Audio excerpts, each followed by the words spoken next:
Hello, everyone. In addition to continuing to attempt to interfere in the U.S. elections by spreading dangerous disinformation um, and openly attacking Vice President Harris, Putin is also complaining that she called him a murderous dictator. Well, honey, if the shoe fits, you know, what did you expect she was going to call you? A fluffy kitten? You have a unpleasant history of invading your neighbors and doing away with your opposition. So what else should we call you? Honestly. Now, this is relevant to the many discussions about strategy that we've had. So,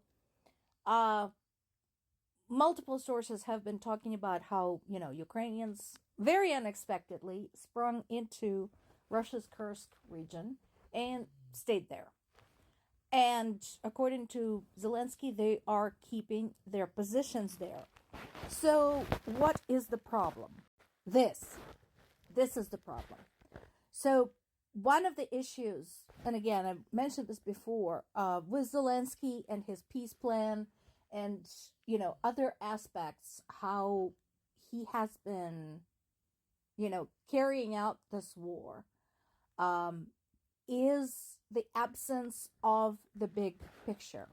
So what we're seeing are bits and pieces, but together they don't quite click, to create an understanding of overall strategy. Now, it is possible that the strategy does exist and we are not seeing it here, across the Atlantic because it's only covered in bits and pieces. But so far, as successful as Ukraine has been in resisting a much more powerful enemy, and we'll talk about this later, it's more like, let's try whatever we can and see what sticks. The Kursk campaign has been a prime example of this.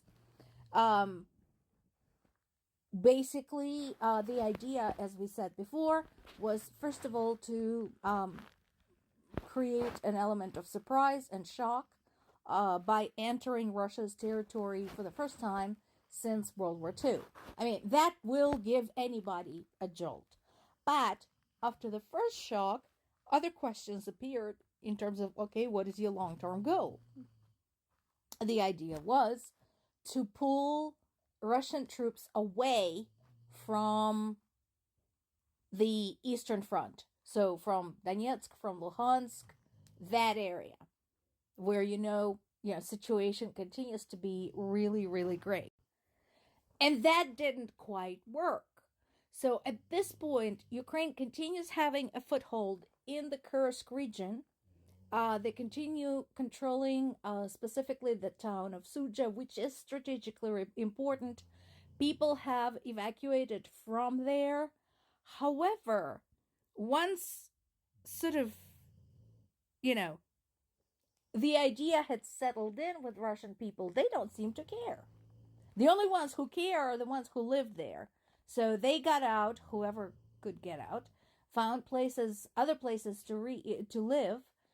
They have complained to the Russian government saying, hey, what do you plan to do about it? And if you recall at the time, Putin said that was the job of the local government to sort this out. They played down the importance of this, and basically, while it's true that eventually some of Russian military was dispatched to the Kursk region, mostly it's like, scraping the bottom of the barrel. It's not exactly their best troops, and Ukrainians were able to beat them away. But the question remains, so what do we do now? We have delivered the shock, but it wore off. We hope to divert the troops from the eastern region. That didn't quite work. And now we have Ukrainian troops in the Kursk region. They can leave. nobody is blocking them from leaving. But, my question is, so what's next? What are you going to do with that next? Because obviously, if they decide to go farther into the Russian territory, that is going to create the issue with vulnerability and supply lines, etc., etc. So that is what I mean when I say I don't see the overall strategy. I don't see the overall picture.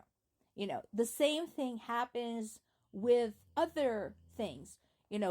Ukrainians tried to, for example, hitting Russia in its oil reserves. That worked.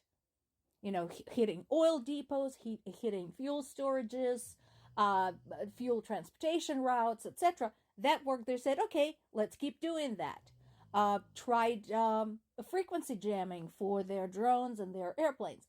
That worked occasionally. There's like, okay, let's keep doing that. But that is mostly, again, throwing whatever they can at Russia and seeing what sticks. And that does not constitute a strategy. You can't win a war like that. Meanwhile, Ukraine continues having issues with military recruitment to the point where recruitment has to dispatch groups to raid basically whatever they can get to, restaurants, concerts, just gathering places to find men and find out whether they have signed up for the army. So that's not great. And I'm sure that's not helping the morale. Everybody wants to win the war, but not everybody wants to actually participate. And then there is this. So again, this is something we talked about in the past. The positive thing about Ukraine's position and all of this has been the surprise it gave everybody, because not just Russia, but pretty much everybody thought Ukraine was going to fold within weeks, if not days, and it didn't. As a result, military leaders all around the world, the scholars of war, the scholars of strategy, the scholars of long-term warfare started taking notes, and that continues. Ukraine became a lab voluntarily for testing new methods of waging war and testing new weapons, which is great. But again, while, it's nice that other countries came to respect Ukraine, came to respect its civilians, came to respect its military, we need to put something concrete together, something specific, something step by step to end this war. Considering Ukraine has given the rest of the world, its allies, this big present of offering a free testing ground for all things military and presenting new ways of waging war and presenting ways of involving civilians in helping out the army in very specific, tangible ways. Isn't it worth something?